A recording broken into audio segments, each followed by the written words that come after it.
Boa tarde! E aí, pessoal, tudo bem? Todo mundo no feriado?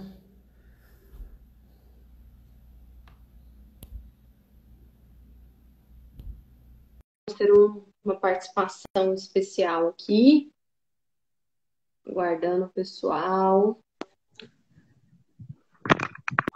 Boa tarde, Sidney. Boa tarde, Nicole. Tudo bem, doutora? Como é que a senhora está? Tudo bem? Foi bem facinho, né? Muito fácil, muito Bem tranquilo, tranquilo. realmente bem tranquilo, né? Tá tudo bem por aí?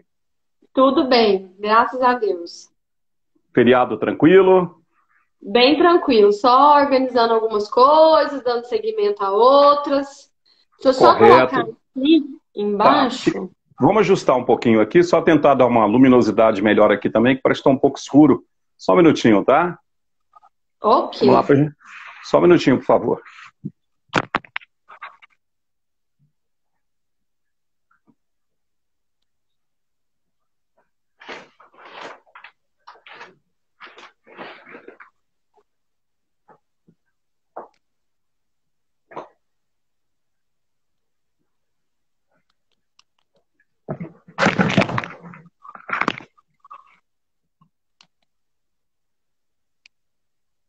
Colocando aqui o tema, o pessoal saber quando estiver entrando. Às vezes vem um pessoal e não está sabendo Exa- ainda qual é o o tema. dia- Mas, tá me ouvindo, pode falar, Cid. tá me ouvindo bem? Estou te ouvindo bem. Ótimo, tranquilo. Bom, eu dentro de alguns minutos eu já vou. Eu acho que já tem muitos colegas entrando, né? Pessoal que está acompanhando aí. Só posicionar com óculos aqui para uma melhor visão e a gente já começa a abrir a nossa live, né? Os colegas estão entrando, né? A gente não. Eu vou deixar aqui aberto, inclusive, o WhatsApp, porque alguém, se quiser lançar alguma pergunta e a gente puder Isso, acompanhar aqui pelo WhatsApp, também fica legal, né, doutora? isso. Algum posicionamento aí na visão? Como é que tá? Tá tudo legal? Para mim tá bem ok aqui. Estou te vendo bem Ótimo, né? satisfatoriamente. Ótimo. Para a gente também, para nós aqui, está chegando a imagem bem e realmente com áudio muito bacana. Bom, Vamos amigos, começar? bora? Bom, amigos, vamos dar um boa tarde a todos que já estão na nossa live. Amigos, é um prazer recebê-los aqui. A GCM tem a honra, em nome da presidência, de toda a diretoria, né? Diretoria executiva e conselho fiscal, de receber com muita honra a doutora Nicole, com certeza, Nicole Soares, que ela vem para nos abrilhantar, nos esclarecer, nos trazer algumas dúvidas, responder algumas dúvidas, algumas questões sobre o que a gente havia combinado, sobre as dúvidas que, após o decreto do governador lançado anteontem, tomou conta das redes sociais, principalmente a ansiedade de todos os cerimonialistas do estado de Goiás, do Brasil. Do Brasil, não, porque o decreto foi no estado, né? Então, do estado de Goiás, nessa ansiedade de querer participar, de querer tirar as dúvidas em relação a esse decreto 9.653/20. Doutora Nicole Soares, seja bem-vinda em nome da GCM. Muito obrigado por aceitar o convite, muito obrigado por participar dessa live. É uma honra a nossa associação receber uma pessoa tão iluminada, tão profissional e tão brilhante, que está junto com o nosso colega, doutor Rafael, né, que está fazendo um brilhante trabalho também na OAB, e a gente tem o prazer de recebê-la. Boa tarde, doutora. Boa tarde, Sidney. Boa tarde para todo mundo que já está aí nos acompanhando. Fazendo um resuminho aqui bem rapidinho do que a gente vai falar hoje. A gente sabe que saiu novamente mais um decreto regulamentando as atividades que podem ser realizadas e não podem ser realizadas no estado de Goiás. Esse já é, acho que o terceiro decreto que a gente tem sobre essas regulamentações que a gente precisa ter diante da pandemia, né? E um dos setores que foi muito afetado é justamente o setor de eventos. porque é aglomeração de pessoas, é justamente um dos ramos em que há uma sensibilidade diante da possibilidade de contágio muito grande. Estamos falando sempre de pessoas juntas, se abraçando, comemorando, né? São festividades. Então acaba que tivemos um choque muito grande diante dessa pandemia e diante do que pode ser feito ou não com relação a esses decretos. Eu já vou aqui emendando, tá, Sidney? Qualquer coisa você vai me interrompendo, me pergunta, para a gente aproveitar o tempo. Uma das primeiras dúvidas que eu percebi é sobre o marco temporal, né, do decreto, que ele fala sobre 150 dias, e muita gente começou a questionar sobre, a gente vai contar mais 150 dias, a gente conta mais 30 dias que já se passaram. É porque, via de regra, essa normatização foi para 180 dias. Então, a gente conta 150 dias a partir da publicação deste último decreto. Só que tem uma coisa que é muito necessária observar com relação a esse decreto, é que ele deixa muito claro que essas regulamentações podem ser alteradas a qualquer tempo, desde que haja uma modificação nesse cenário. Então, pode ser uma modificação para bem, para liberar mais atividades, para liberar maior circulação de pessoas, ou pode ser até um retrocesso, né? A gente voltar para restrições ainda mais fortes. Então, assim, temos mais 150 dias de previsão aí, mas que a qualquer tempo isso pode ser alterado.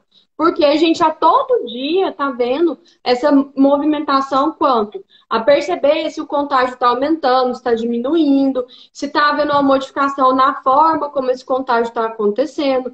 Então, assim, a gente parte desse pressuposto, dessa situação de emergência durar pelo menos mais 150 dias, agora seriam mais 148 dias, né? Mas isso pode ser alterado a qualquer tempo e o decreto deixa isso muito claro, que não é uma regulamentação que tem que ser cumprida por 150 dias obrigatoriamente.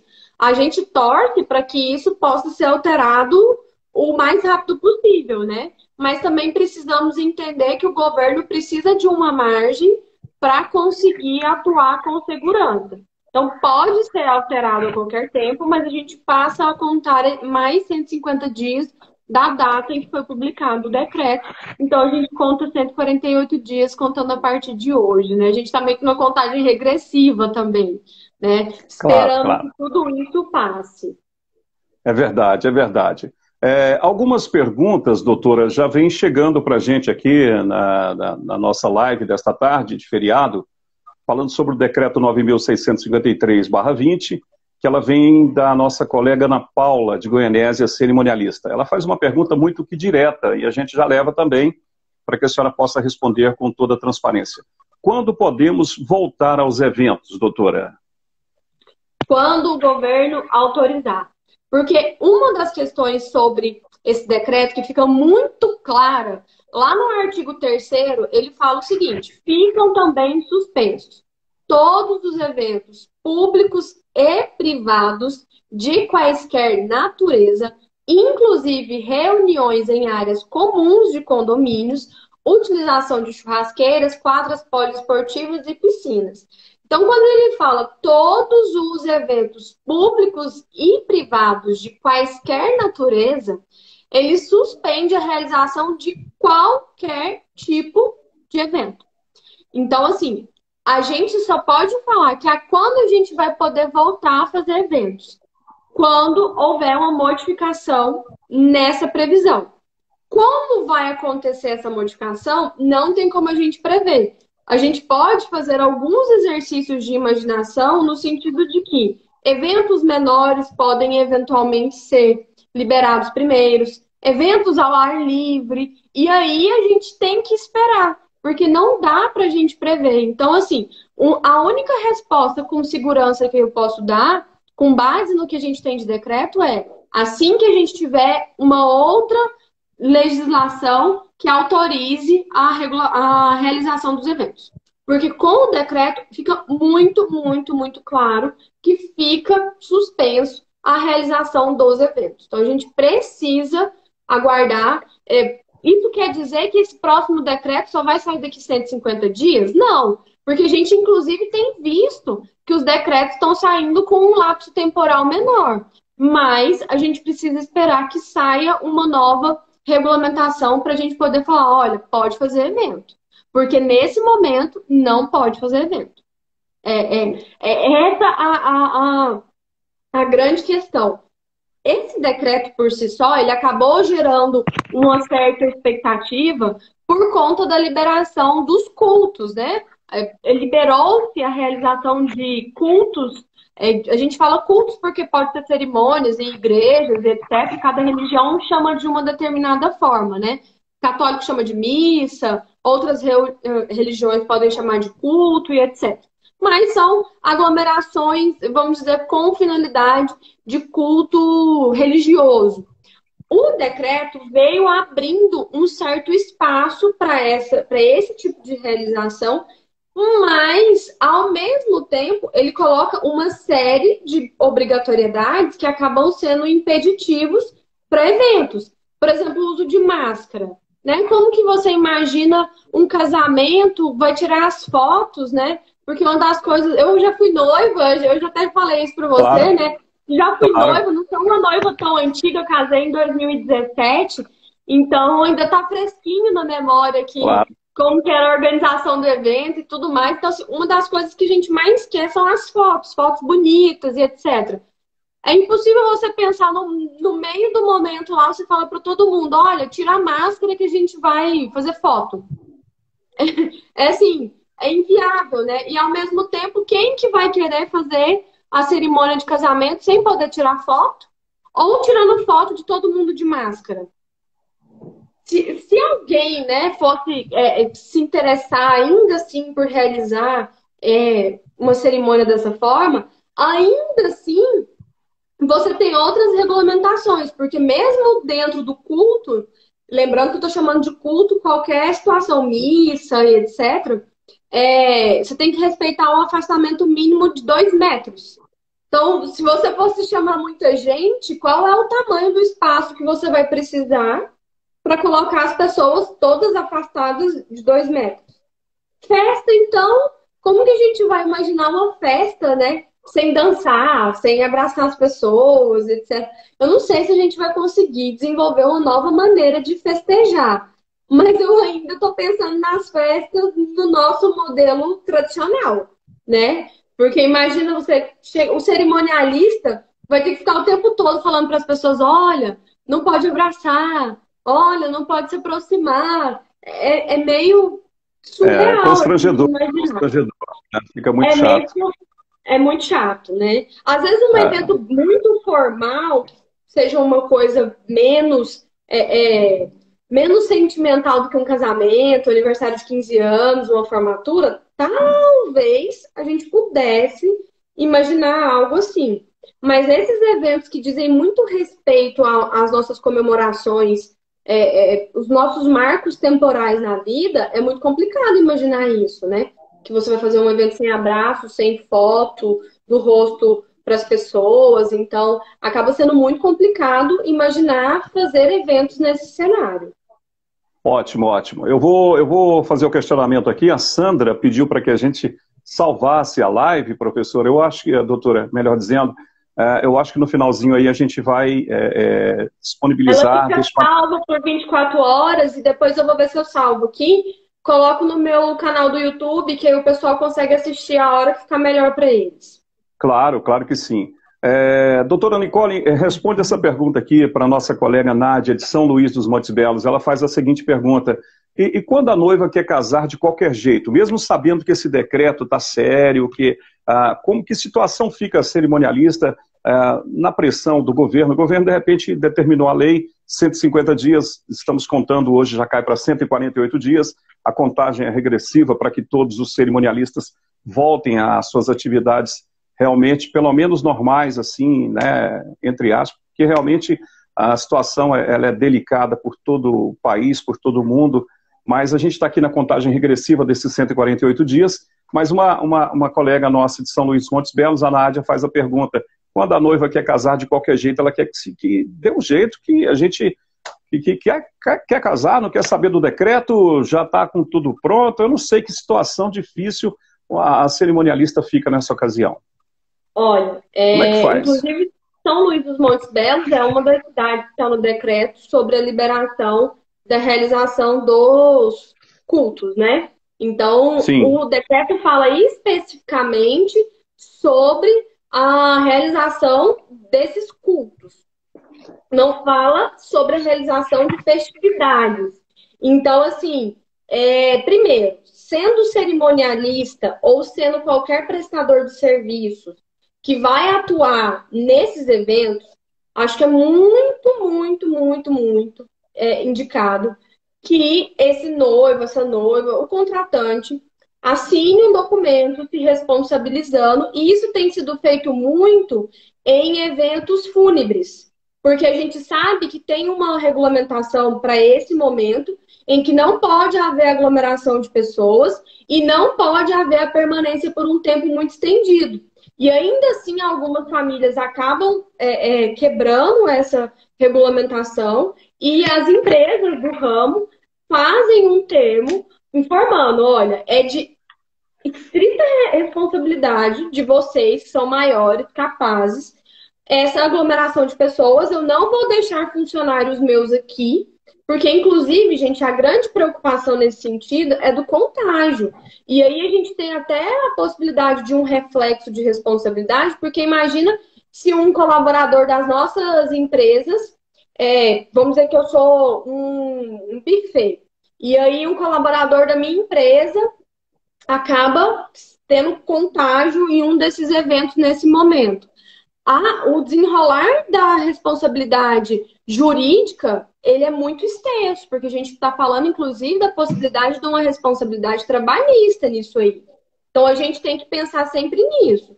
Se a noiva, ainda assim, de qualquer forma, quer realizar isso, primeiro, eu não sei se ela quer realizar na igreja, o padre, o pastor vai ter que concordar com isso aí também. E aí a gente tem que documentar tudo isso, de que a pessoa está ciente da responsabilidade, porque há um decreto em vigor que suspende a realização desses eventos, porque a gente passa a falar sobre uma responsabilidade relacionada à possibilidade de contágio. E, assim, é de extrema necessidade que tenha-se consciência de que é o mínimo do mínimo do mínimo do mínimo de pessoas. Porque eu tenho visto muitas pessoas falarem assim, não, mas, por exemplo, eu já tenho 20 dias que eu estou em isolamento social. E aí eu não vou contagiar ninguém. Mas a grande questão é que, por exemplo, um pároco, usando um pastor, um padre, ele entra em contato com muitas pessoas, né, gente? Então, assim, a gente tem que ter esse cuidado, porque nós também podemos estar nos expondo a um risco maior do que o necessário, apesar de a gente querer muito retomar as nossas atividades. E tem uma outra coisa também, Sidney, porque no próprio decreto, quando ele fala sobre a liberação da realização das atividades das organizações religiosas, ele fala sobre alguns cuidados que precisa ter. Eu já tinha falado sobre o afastamento mínimo, né, de 2 metros, precisa vedar o acesso de pessoas do grupo de risco. Então, avô, avó, pessoas com mais de 60 anos, pessoas com outras doenças. Aí a gente começa a complicar o cenário, né? Porque quem tem hipertensão, quem é obeso, quem tem diabetes, Crianças, idosos, crianças, né? que tem doenças respiratórias, pessoas que têm doenças autoimunes, fumantes são do grupo de risco. Então, fica proibido, não pode, gente, isso aí até extrapolar um limite de responsabilidade, que assim, é quase que assumir o risco de eventualmente causar um dano àquela pessoa. Então, olhar quem são as pessoas que vão estar nesse evento, nesse culto, nessa missa, nessa cerimônia, porque pessoas do grupo de risco não pode. Tem que impedir o contato físico, né? Que foi isso que eu tinha falado para você. O cerimonialista vai acabar falando assim, ó, não abraça. E ele mesmo também, né? Vai ter que ficar assim, olha... sem chance. É muito complicado, por isso que entre realizar e suspender, a gente tem que ter uma noção sobre a responsabilidade mesmo, porque a gente sabe que o brasileiro, ele é muito caloroso, né? Ele quer abraçar, ele quer estar perto, pega na mão. Tem gente, inclusive, que se ofende, né? Se chegar e Sim. não cumprimentar, sendo que hoje a gente sabe que isso não é um comportamento recomendado. Então você tem que exigir também que as pessoas entrem de máscara, e aí é aquela situação.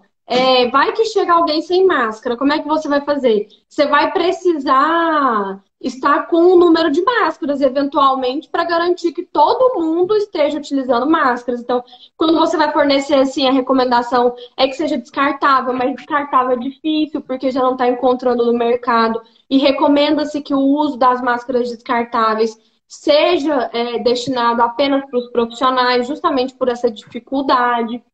Tem que realizar a medição da temperatura, e esse é um outro ponto complicado, porque tem que ser aquele termômetro de aproximação, não aquele termômetro que você encosta na pessoa.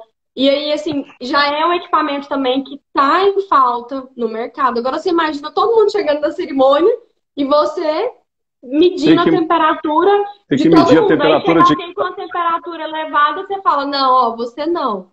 É muito Você não pode. complicado, mas são as determinações que estão no decreto. E outra é a realização somente em 2 dias da semana. E uma, via de regra, tem que ser no domingo, que é geralmente um dia que a gente não realiza muito evento, né? Não é o dia preferido para realização de casamento. Eu sei que já existe muita gente que opta por fazer no domingo, mas tradicionalmente é sexta e sábado, ou véspera de feriado, né? Tendo em vista que a oportunidade seria de retorno aos casamentos, infelizmente a gente vai ter que escolher aí que for o domingo, mas que seja realmente a volta. O importante é a volta disso. Mas, doutora, eu queria fazer outra pergunta também, até então, porque a senhora deu uma olhada no decreto, deu uma repaginada e ficou bem conhecido dentro de algumas normas. Uma colega nossa perguntou... que ela diz aqui o seguinte, que o decreto viabiliza cada município agir de forma que achar melhor diante deste decreto que o governo de Goiás aprovou anteontem. É um fato real isso aí? Cada município é responsável realmente por como conduzir esses eventos?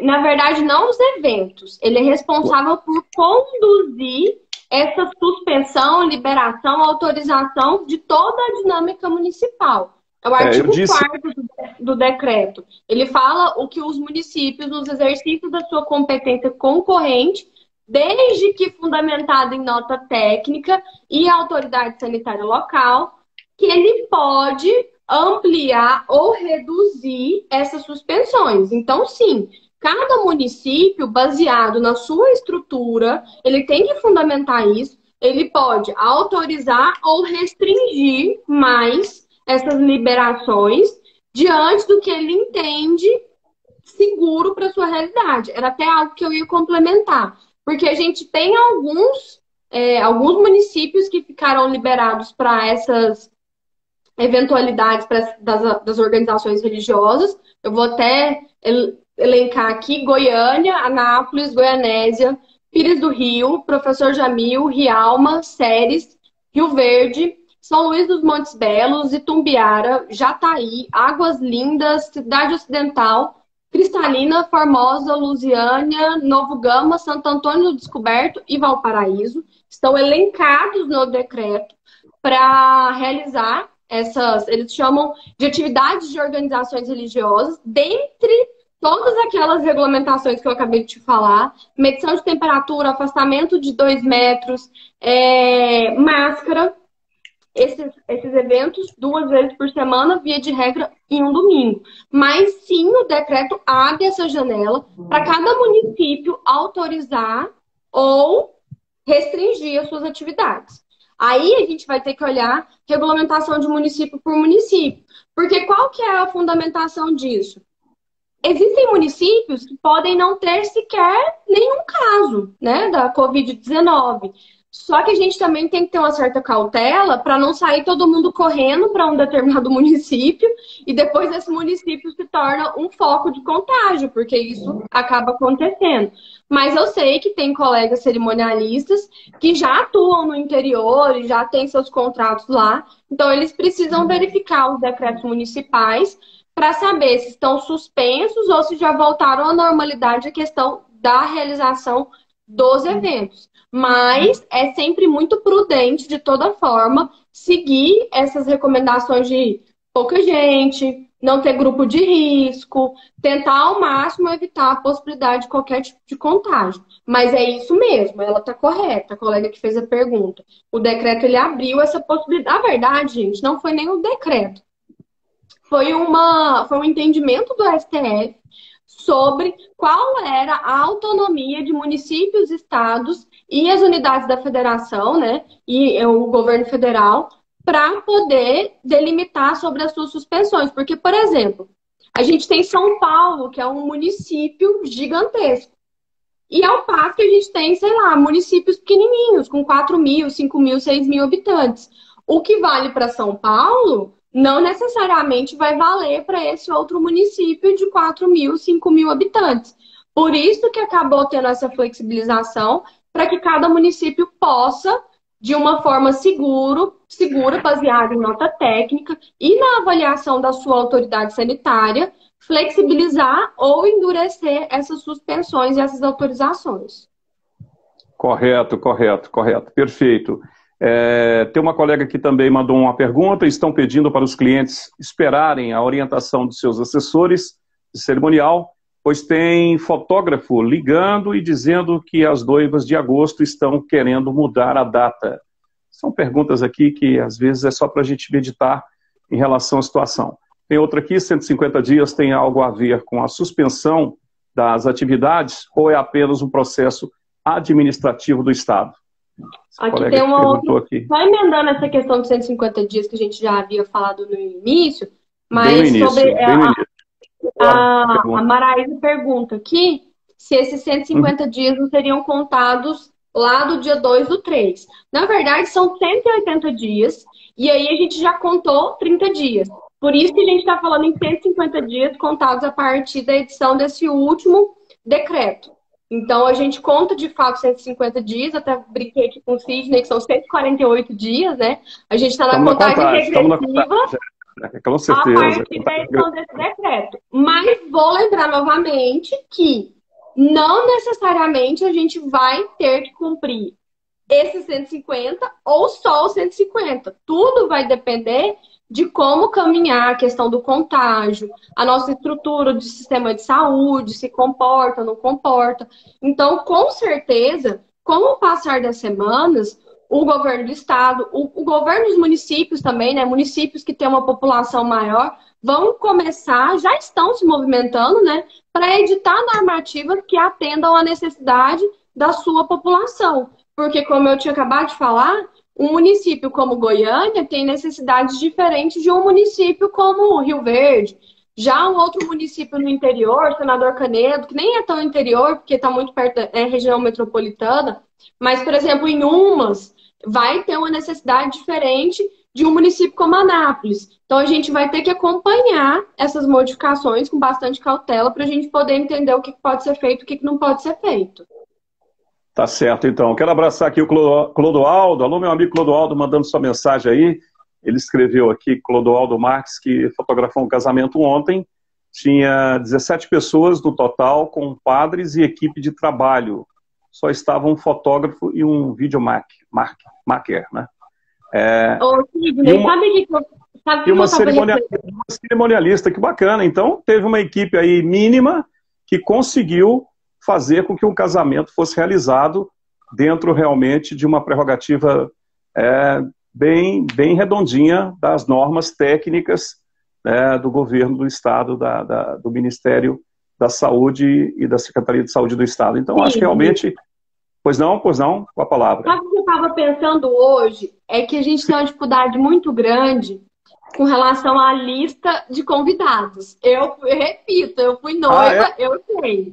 Né? Não é uma dificuldade de todo mundo? Às vezes você Nossa, quer pôr muita gente, não dá para pôr. E eu acho que essa pandemia, e inclusive é algo que os profissionais do setor podem, já estão, com certeza já estão medindo essa temperatura, a gente vai ver uma modificação do formato de como os casamentos, aniversários, formaturas são feitos. Porque eu acredito que a gente vai começar a ter liberações, gradativamente, mas vai demorar muito a gente poder ter um evento, sei lá, com 300, 400 pessoas. Então, essa justificativa da pandemia, ela acaba solucionando, entre aspas, esse problema da lista. Aqueles casamentos de mini wedding, aquela festa intimista, volta não, né? Porque o brasileiro nunca gostou dessa festinha. O brasileiro gosta do festão, né? festa Mas tem que se torna uma ser, né? regra, né? Para amanhecer o dia, né? Para amanhecer o dia. A gente gosta de muita gente, de muitas horas de festa, de abraçar muito, de dançar muito. Mas eu acredito que durante aí, pelo menos uns 6 meses, algo dessa magnitude, ou até mais, né? A gente vai ver uma remodelação de como os eventos vão ter que ser realizados, até por uma questão de segurança sanitária, né? Tem Aqui, ó, tudo isso, né? a É, Fabiana tá falando que trabalha com é. convite e a parte mais difícil é a lista. Com certeza, gente, a lista é dificílima. E agora, com a questão da redução obrigatória da aglomeração das pessoas, não é uma questão de escolha, é uma questão de necessidade, né? A gente precisa de eventos mais enxutos e aquela coisa do, por exemplo, idosos, talvez a gente vai começar a ver casamentos realizados, tipo assim, só os avós, né, os avós, para fazer aquela cerimônia bem pequenininha para eles e um outro evento separado, porque a gente não pode expor eles a uma situação de risco, né? Não tem como. É verdade, a gente fica realmente sem saber qual a saída. Mas nesse sentido da lista, doutora, a senhora falou aí agora há pouco que até estava memorizando aí uma saída. Teria alguma dica, alguma luz no fim do túnel aí para orientar o pessoal na montagem dessa lista aí para os eventos que realmente vão acontecer futuramente? A senhora Olha, teria uma dica? eu acho que a primeira coisa é a primeira pergunta que você vai ter que fazer para o seu noivo, sua noiva, formanda, aniversariante é: quem são seus convidados que são zona de risco, né?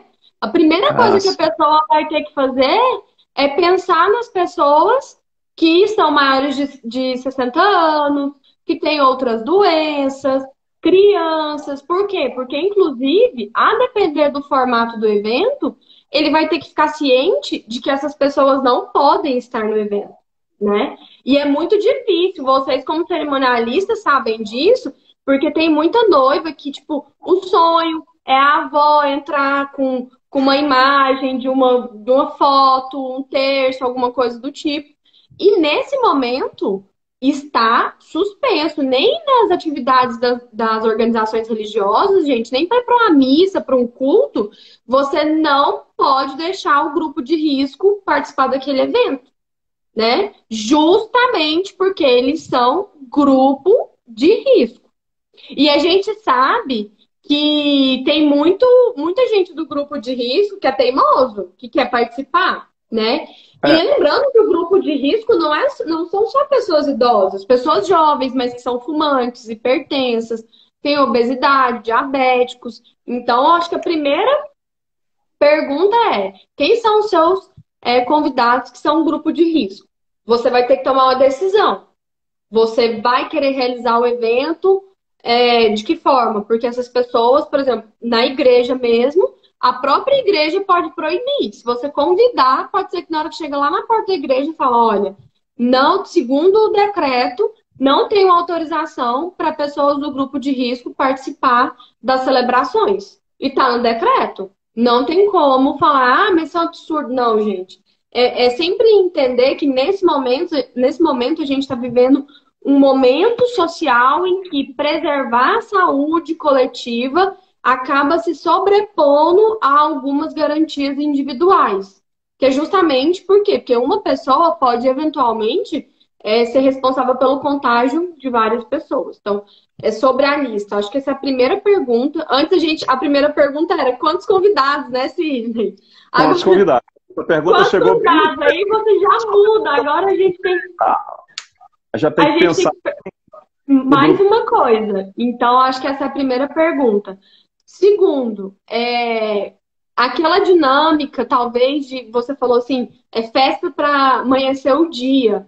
Provavelmente não é algo seguro, né? Você fazer um evento com uma duração muito estendida, porque as pessoas bebem. Aí, você vai fazer sem bebida, que como é que as pessoas vão beber e não vão se abraçar, não vão dançar, né? Geralmente tem aquele negócio também, eu não estou doente, por que que eu não posso ir? O que que tem? Eu vou convidar todo mundo, não vi na família ninguém que realmente tem suspeita, está todo em perfeito estado de saúde, daí chama um, chama outro, chama um, chama outro, e logo a gente vê que realmente a festa se torna um grande evento, não é isso? Sim. Nós estamos recebendo, amigos, com todo carinho, com muita honra, a advogada doutora Nicole Soares, decreto 9.653/20. Pode mandar sua pergunta aí, você que está assistindo essa live, está participando, está gostando, tem dúvidas, quer apresentar sugestões, quer tirar as suas dúvidas aqui com a doutora Nicole. Vamos aproveitar aí essa meia hora de live, onde realmente ela tem contribuído com seus conhecimentos, estudou aí, deu uma olhada, passou página por página do decreto 9.653, está aqui, apto a responder às cerimonialistas, todos que realmente têm dúvidas sobre este decreto e como atuar futuramente nesses 148 dias que faltam aí para a gente soltar os laços. Soltar os laços aí para que a gente realmente volte aos eventos. Pode dar uma olhada aí também, a gente está acompanhando aqui, alguns colegas que estão acompanhando, daqui a pouquinho vão fazer suas perguntas, e se caso a senhora tiver alguma pergunta aí, pois não, fique à vontade. A Sônia fez uma pergunta aqui, ó. O Mini-UERN será tendência para 2021 ou será possível acreditar que poderemos ter eventos acima de 300 convidados? Olha, eu acho que a gente fazer qualquer previsão hoje é um risco muito grande da gente errar. Se eu fosse noiva hoje, a minha tendência seria se de fato eu vou programar um casamento, que ele siga essa tendência do mini-wedding. Por quê? Porque vocês, enquanto cerimonialistas, são até melhores do que eu para falar sobre isso. É muito mais fácil você aumentar o seu evento se você puder, né? Vamos dizer que, vamos torcer, sei lá, fevereiro do ano que vem, dezembro desse ano, enfim, até antes, agosto desse ano, que já esteja liberado. É muito mais fácil você aumentar o seu evento do que você diminuir. Imagina você ligando para as pessoas, falando, olha, eu tinha te feito um convite de casamento, mas infelizmente eu estou te desconvidando porque eu preciso diminuir a minha lista. É muito constrangedor, né? Então, assim, a tendência por uma questão de segurança é pensar em eventos pequenos.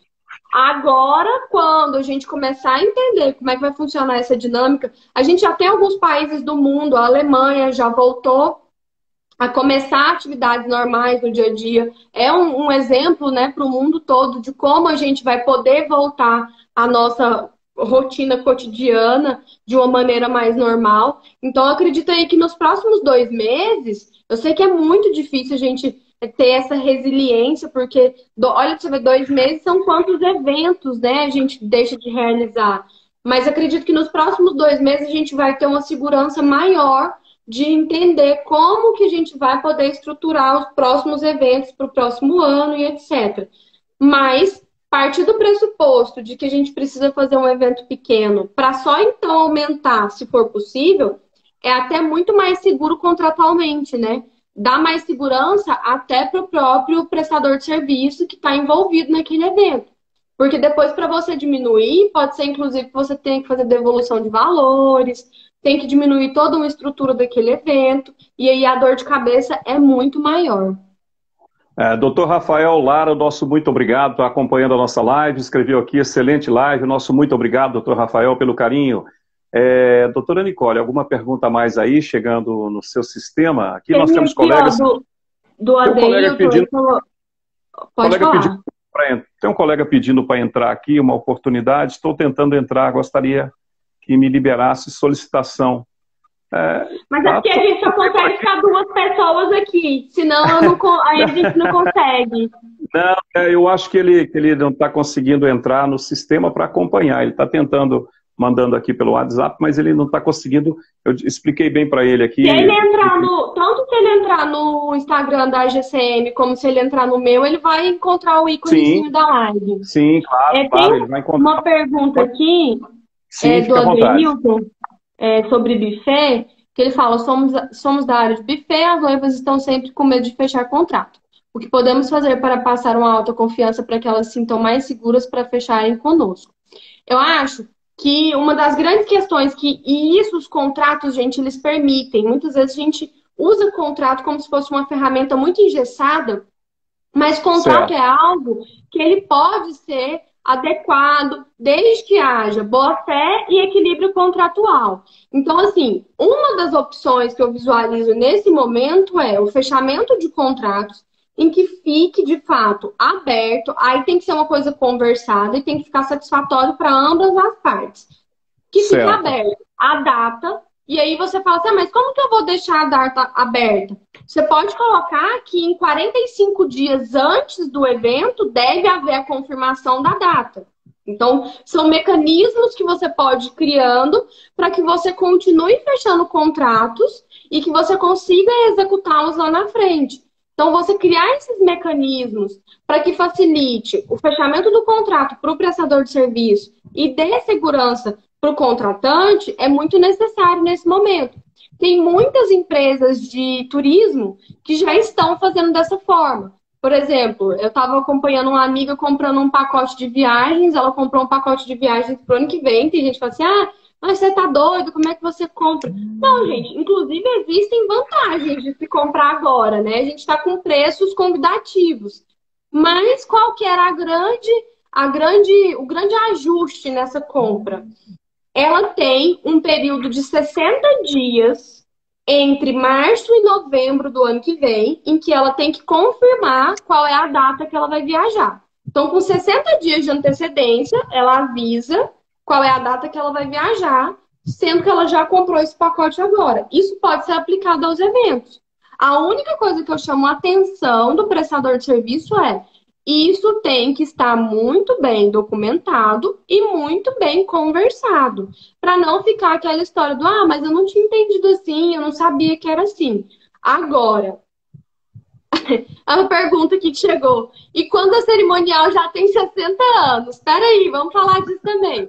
Mas agora, quando você faz esse esquema de colocar lá na frente com uma data em que você vai confirmar, é muito importante que o contrato esteja muito claro e que você tenha uma organização muito grande das suas datas, né? Porque senão depois pode ficar uma data em cima da outra e você vai ter dor de cabeça. Mas é um mecanismo que pode ser utilizado. Tinha uma outra... A Sandra perguntou aqui, minha festa seria em outubro. Amanhã, nada falta de contrato para assinar. Entendi que tá tudo fechado. Melhor esperar, então, este decreto para continuar? Depende. Eu não sei se sua festa é uma festa muito grande, não sei qual que é o tipo de evento. Eu, por exemplo, com muita tranquilidade, se eu tivesse um mini wedding, se eu fosse me casar, e a minha festa fosse uma festa pequena, programada, por exemplo, para dezembro, novembro, eu acredito que eu não mudaria essa data. Agora, por exemplo, uma festa de formatura. E aí, formatura, a gente já está falando, né, de muita gente. Aí são situações que cada caso vai determinar como que a gente... E outra, depende muito da cidade também, né? Porque tem cidades que não estão tendo tantos problemas com restrições e outras já estão tendo problemas com restrições. Por exemplo, São Paulo, já a cidade está com mais restrições. Agora, uma coisa aqui, que eu achei muito interessante, é a pergunta da Marisa, né? Quando o cerimonial já tem 60 anos? A prestação de serviço do cerimonial, geralmente, tem uns que tem a empresa, mas o cerimonialista pode ser sozinho, né? Um prestador de serviço sozinho. É responsabilidade dele. Se ele ainda assim, sendo do grupo de risco, ele quer continuar exercendo a atividade dele, aí é responsabilidade dele, porque ele é maior, capaz. Então, assim, Pode ser que, inclusive, não acho que seria o que vai acontecer, de algum noivo, alguma noiva falar, né? Algum contratante falar, olha, você tem mais de 60 anos, eu não quero que você trabalhe no meu evento por conta disso. Mas, se ele se sentir vulnerável em decorrência disso, pode ser um motivo para rescisão contratual. Dele falar, olha, infelizmente eu não posso me expor a esse risco e eu prefiro rescindir o contrato, porque infelizmente acabaria sendo um risco muito grande para mim. Agora, se ele quiser continuar também, é liberalidade dele, ele é maior, capaz.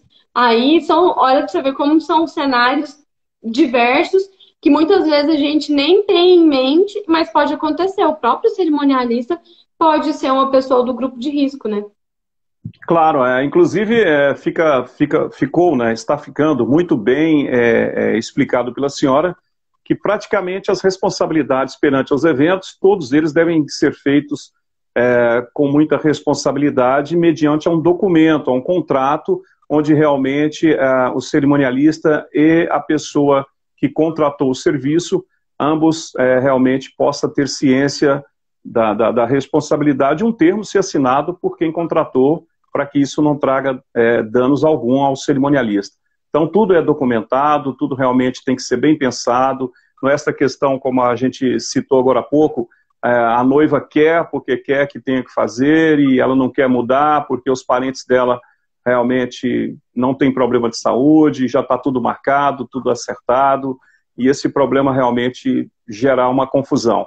Também em relação aos municípios, às prefeituras, que vão ser responsáveis por esta fiscalização nos locais, no medidor de temperatura, distanciamento dos idosos, enfim, todo esse trâmite aí a senhora deixou muito bem explicado aqui para não gerar nenhuma dúvida.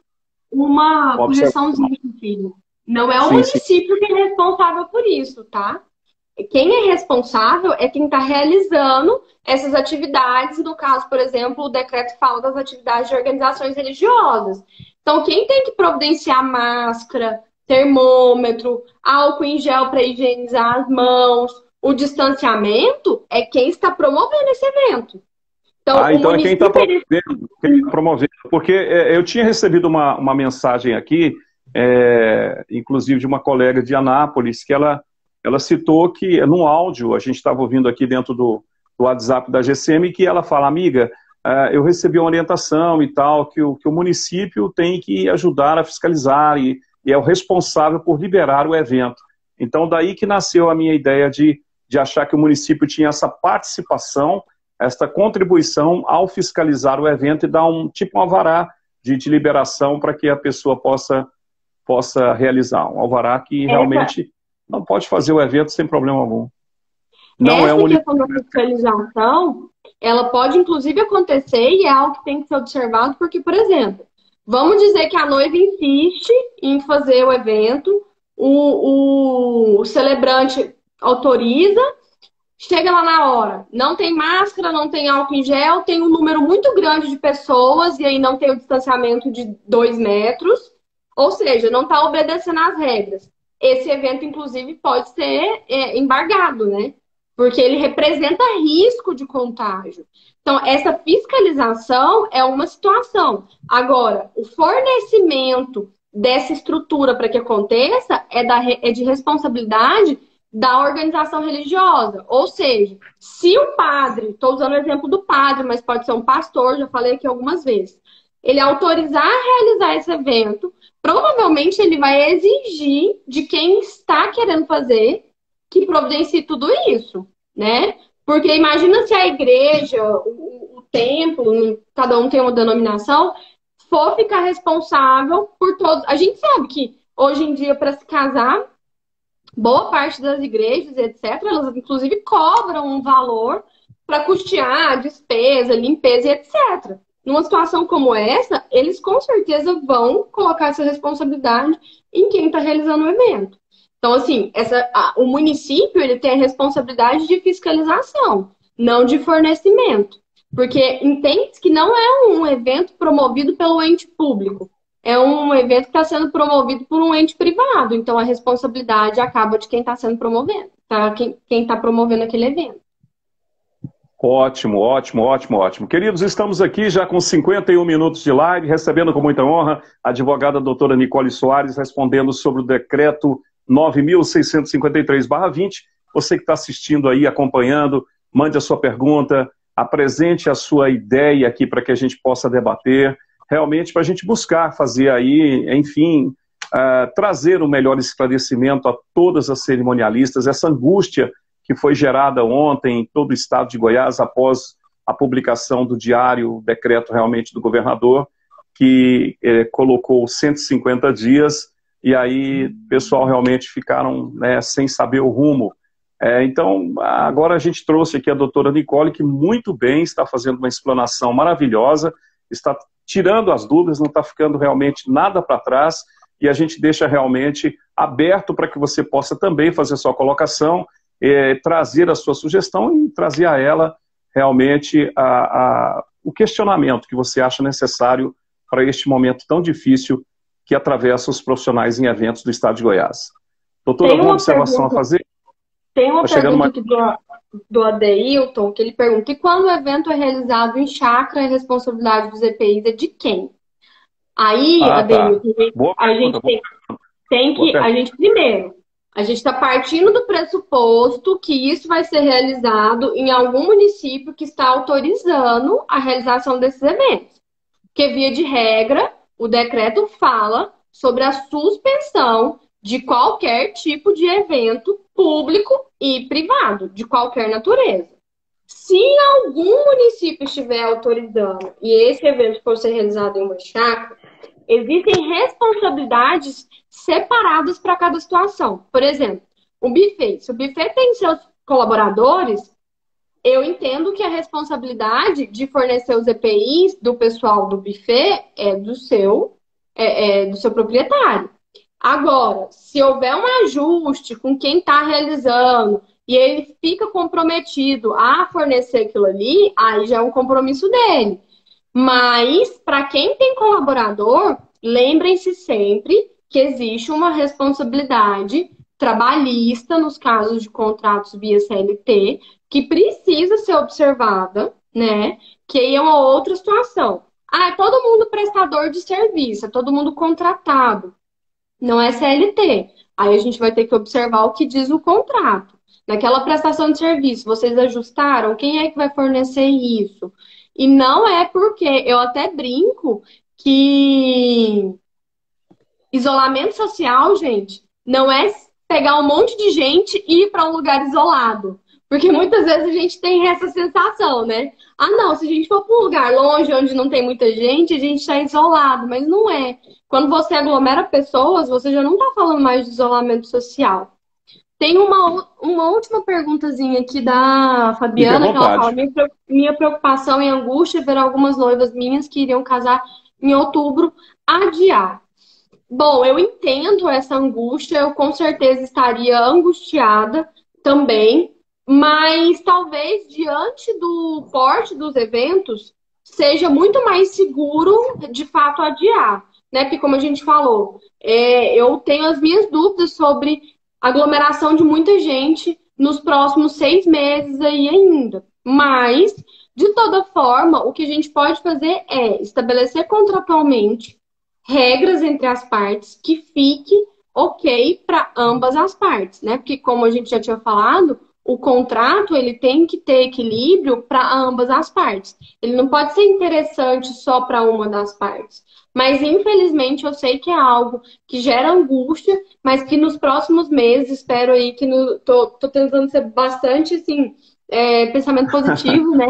Nos próximos 2 meses a gente já consiga ver um cenário mais claro sobre como esse setor dos eventos vai poder se comportar diante da diminuição ou aumento da restrição do convívio social, né? Que a gente possa diminuir cada vez mais esse isolamento social. Brilhante. Se tiver alguma outra pergunta, fique à vontade para responder, doutora. Eu queria saber também, quando a pessoa adia o casamento, adia o seu evento para uma data mais à frente, tem que ser feito um novo contrato? Isso, ou pode prevalecer o contrato que está em vigência? Porque o contrato que está em vigência, eu acho que realmente a pessoa às vezes pode querer fazer um questionamento de que aquilo não vale mais, que pode dar um desconto, porque às vezes a cerimonialista quer fazer a prorrogação do evento, mas o contratante, a pessoa que contratou não quer. Então, é uma ideia que eu tive aqui, que eu tô pensando, cara, o que fazer nesse sentido? Quando a cerimonialista fecha um contrato e, de repente, a noiva quer que realiza, mas aí a cerimonialista diz que a gente vai ter que prolongar, e aí ela fala, não, aí eu não quero, o que fazer nesse sentido?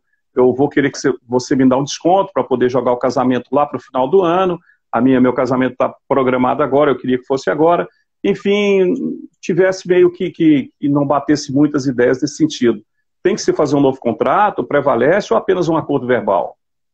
Não, pelo amor de Deus, acordo verbal, vocês riscam isso do coração de vocês. Porque acordo verbal, depois para falar assim, eu não tinha entendido assim, mas não era assim, não foi assim que nós falamos. Acordo verbal, gente, por favor, não deixem que as relações comerciais, empresariais de vocês fiquem só no patamar do acordo verbal. Eu sei que a palavra de cada um de vocês vale muito, mas a gente não pode partir do pressuposto que lá na frente isso vai ser suficiente. Então, assim, precisa de um novo contrato? Não necessariamente, você pode fazer um aditivo. Agora, o que você perguntou a noiva, o noivo quer fazer o evento de qualquer jeito. Não existe isso nesse momento, Sidney, porque o decreto suspende. Então, você fala assim, se você não fizer meu casamento agora, eu vou rescindir o contrato. Então, você vai poder cobrar a sua multa 100%. Por quê? Porque quem está evitando que esse evento aconteça não é você. É uma regulamentação, um decreto estadual que suspende a realização desses eventos. Não é uma coisa que você queria aquilo ali, ou por algum fato da sua vida você deixou de realizar. Então, assim, são situações diferentes. Não, nós entramos num acordo, a gente vai passar isso para o ano que vem, para o início do ano que vem, para o segundo semestre, etc. Faça um aditivo muito claro. Doutora, precisa ser todo aquele contrato de novo? Não, precisa ser todo aquele contrato de novo. Mas não deixe de registrar. Tá no WhatsApp. Gente, o WhatsApp é bom, mas geralmente o WhatsApp fica uma conversa em cima da outra. Na hora que você precisa puxar as informações, aquilo ali fica tão bagunçado. Se você organizar tudo numa conversazinha bonitinha, ok. Mas pelo menos um e-mail escrito bem escrito, sem ficar dúbio. Né? Virar documento.